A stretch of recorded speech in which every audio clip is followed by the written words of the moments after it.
오늘 성경 말씀은 마태복음 21장 28절에서 32절입니다. 성경에서 마지막 때에 대해서 이야기할 때는 긴장감이 있어야 할 것입니다. 그런데 정작 긴장감을 가지고 마지막 때에 대한 말씀을 들어야 할 우리들은 긴장감이 아니라 오히려 느긋한 마음을 가지고 듣는 경우가 많습니다. 성경에서 말하는 하나님의 마지막 심판 때에 대한 위기감이 작거나 아니면 전혀 없습니다. 성경에 보면 예수님께서 무화과 나무에서 열매를 원하셨다가 열매가 없어서 나무를 저주한 사건이 있습니다. 그 사건도 마지막 때를 말하는 이야기입니다. 그러나 우리들 중에 그 이야기를 과연 긴장감과 위기감을 가지고 듣는 사람이 얼마나 될까요? 혹은 그 말씀을 듣고 지금을 이렇게 느긋한 마음으로 살아가서는 안 된다고 자각하는 사람이 얼마나 될까요? 마지막 때에 대한 긴장감을 느끼는 사람이 얼마나 될까요? 이 시간 오늘 본문을 통해 이 마지막 때를 어떻게 준비해야 하는지 알아보겠습니다. 마지막 때는 예수님이 이 세상에 오셨다는 것 자체로서 이미 시작된 것입니다. 왜냐하면 예수님은 세상을 멸망받을 자와 구원받을 자 이렇게 둘로 구분하기 위해서 오셨기 때문입니다. 예수님께서 자기 백성을 죄에서 구원하시기 위해서 오셨다면 자동적으로 이 자기 백성에 포함되지 않은 사람은 멸망으로 들어가게 됩니다. 그래서 예수님은 자기 백성이 아닌 자는 결코 스스로 자신을 따를 수 없도록 하기 위하여 인간이 거부할 수밖에 없는 삶의 길을 가신 것입니다. 마지막 때를 살아가는 신자가 할 일은 하나님의 뜻대로 사는 것입니다. 우리는 성경을 통해 무엇이 하나님의 뜻인가는 예수님을 통해 잘 알 수 있습니다. 왜냐하면 예수님이 보여주신 모든 삶이 하나님의 뜻에 순종한 삶이었기 때문입니다. 따라서 예수님의 모습과 반대되게 살아가는 우리는 하나님의 뜻에 순종하지 못하고 살아가는 자신을 회개해야 합니다. 그러하기에 결국 지금 우리들이 해야 할 일은 회개입니다. 하나님의 뜻대로 살지 못하는 자신을 회개하는 것이 중요합니다. 예수님이 오시기 전에 마지막 선지자인 세례 요한도 회개에 합당한 열매를 맺으라고 외쳤습니다. 회개란 세상을 다른 시각으로 보는 것입니다.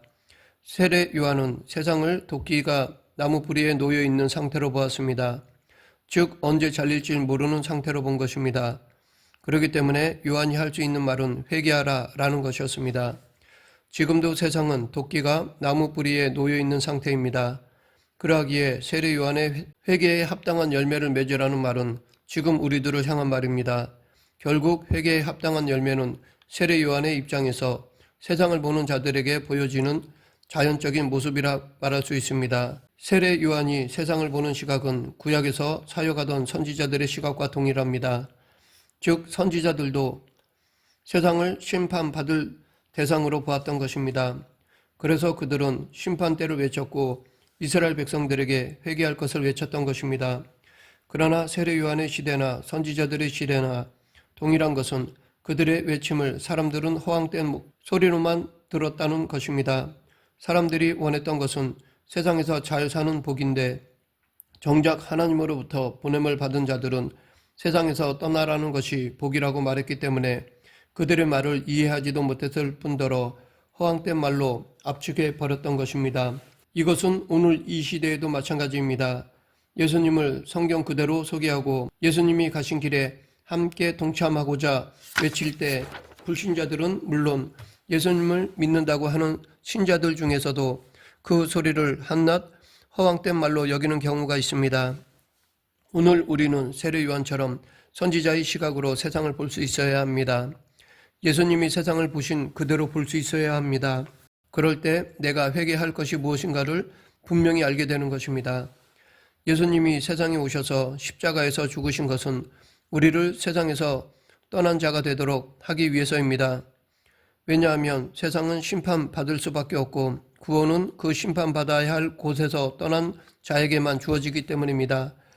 물론 세상에서 떠난다라는 것은 산속으로 들어가서 세상 문명과 등지고 사는 것을 의미하지 않습니다.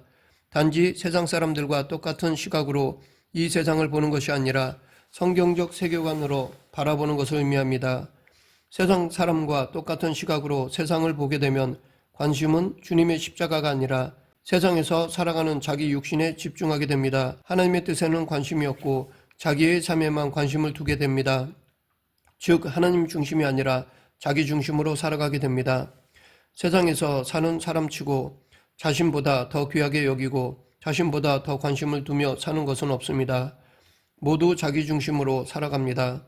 그러하기에 자신보다 십자가에 관심을 두고 살고 자신이 원하는 삶을 살려고 하기보다는 십자가에서 죽으신 예수님이 원하는 삶을 살라고 하는 것이 헛된 말로 들려지게 되는 것입니다. 우리가 회개할 것은 바로 이것입니다.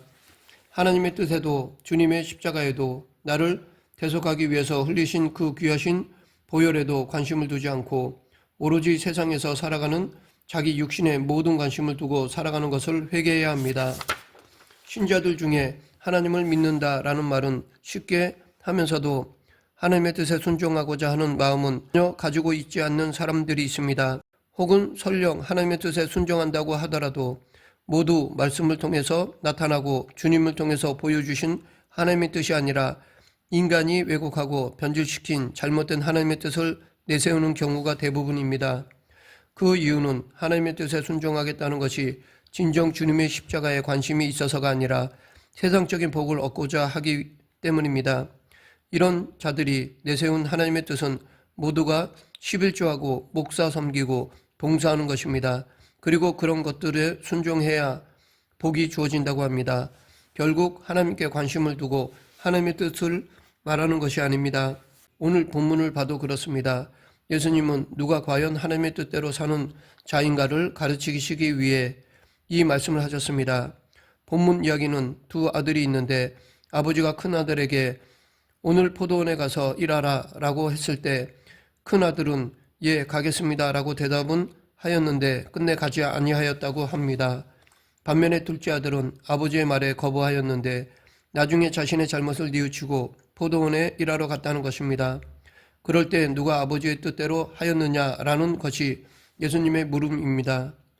아버지의 뜻대로 한 자는 처음에는 거부하였다고 할지라도 뉘우치고 일하러 간 둘째 아들입니다.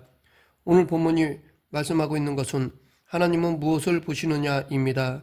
예수님은 대답한 것이 중요한 것이 아니라 누가 순종하였느냐가 중요하다고 말씀하시고 있습니다. 즉 마지막에 어떤 결과를 보였느냐가 중요하다는 것입니다.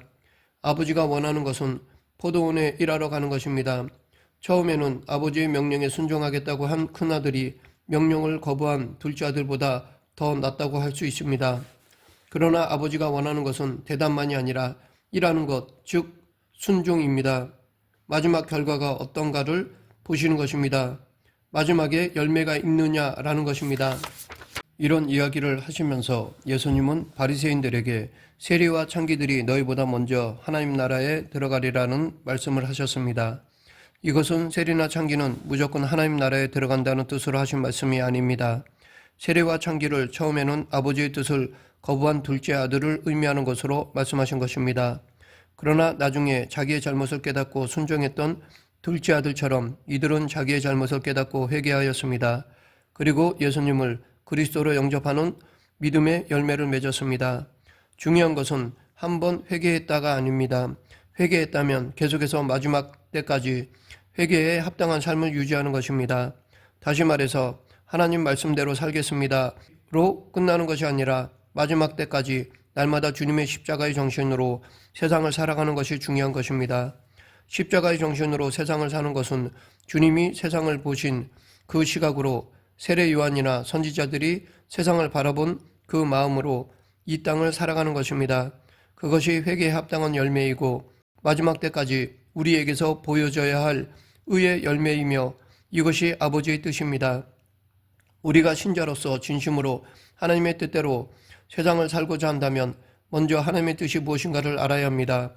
그 후에는 자신의 삶과 육신의 손해보다는 단지 하나님의 뜻에만 관심을 두는 것입니다. 그럴 때 우리에게서는 열매가 보여질 수 있습니다. 열매는 하나님의 은혜로 맺어지는 것입니다. 에베소서 5장 9절에 보면 빛의 열매는 모든 착함과 의로움과 진실함에 있느니라 라고 말하고 있지만 이 말은 우리에게 착함과 의로움과 진실함의 열매를 맺으라고 명령하는 것이 아닙니다. 신자들이 이러한 말씀을 잘못 오해하면 열매를 맺으라는 명령으로 알고 자신이 열매를 맺기 위해서 노력을 하게 되는데 그것은 잘못된 것입니다. 열매는 우리가 임의로 맺는 것이 아닙니다. 하나님의 은혜로 맺어지는 것입니다. 세상에 어느 누구라도 하나님의 명령이라고 해서 스스로의 수고와 노력으로 착해지고 의로워지고 진실해지는 사람이 없습니다. 따라서 이 말은 회개하라는 것입니다. 하나님께서 나에게 원하시는 대로 살지 못하는 자신을 회개하면서 날마다 주님의 십자가를 바라보며 주님 편에서 세상을 살아갈 때 하나님의 은혜로 빛의 열매는 맺어지게 되어 있습니다. 회개하는 나무가 되면 하나님의 은혜로 좋은 열매는 맺어지는 것입니다. 지금 우리는 어떻습니까? 혹시 믿음으로 살겠다고 하면서도 모든 관심은 자신의 육신에 있는 것은 아닙니까? 우리 육신에 대한 책임자는 우리가 아닙니다. 하나님이십니다. 나에 대한 문제를 내가 스스로 책임지려고 할 때 그 사람은 이미 하나님을 믿지 않는 것일 수도 있습니다. 이것은 하나님을 자신의 삶의 주인으로 모시고 있는 것이 아닙니다. 하나님을 불신하는 것입니다. 이렇게 하나님을 믿지 않으면서 아무리 믿음을 말해봐야 하나님과는 전혀 상관이 없는 믿음이 될 것입니다. 이미 머릿속에는 세상을 심판하시는 하나님이 아니라 복 주시는 하나님으로만 자리 잡고 있고 세상을 떠날 것을 요구하시는 하나님이 아니라 오히려 세상에서 자리 잡도록 도와주시는 하나님이기 때문에 그들에게는 세례 요한의 외침이나 선지자들의 외침이 들려올지라도 그 외침이 그들을 예수님께로 인도하지 못할 것은 당연합니다. 우리 스스로 세례 요한의 입장, 선지자의 입장에 서서 자신을 바라봐야 합니다. 이것이 하나님의 뜻이 이 땅에 이루어지기를 바라면서 사는 것입니다. 하나님의 뜻은 세상을 심판하시고 그 심판을 통해서 알곡은 곡간으로 갈아지는 불에 던져버리는 것이기 때문에 우리가 앞으로 있을 그 심판을 바라보면서 세상을 살아가는 것입니다. 하박국 3장 2절에 보면 하박국 선지자가 여호와여 내가 주께 대한 소문을 듣고 놀랐나이다. 여호와여 주는 주의 일을 이 수년 내에 부응케 하옵소서. 이 수년 내에 나타내시옵소서. 진노 중에라도 국류를 잊지 마옵소서라고 기도하는 내용이 나옵니다. 그런데 대부분의 교회는 주의 일을 수년 내에 부응케 하옵소서라는 이 기도를 자신의 교회를 부응케 해달라는 표어나 기도로 사용하는 경우가 많습니다. 그러나 정작 하박국 선지자의 이 기도는 수년 내에 자기들의 죄를 심판해 달라는 기도입니다. 하지만 심판으로 끝나지 않고 심판 속에 국류를 발견하고 회개하게 해달라는 기도입니다. 지금 이 세상은 마지막 때입니다. 그리고 주님께서 심판주로서 다시 오실 때가 분명히 있습니다. 그때 주님이 오셔서 우리에게 요구하시는 것은 열매입니다. 그리고 그 열매는 회개에 합당한 열매입니다. 우리의 종교적인 열심과 행위들이 열매가 아닙니다.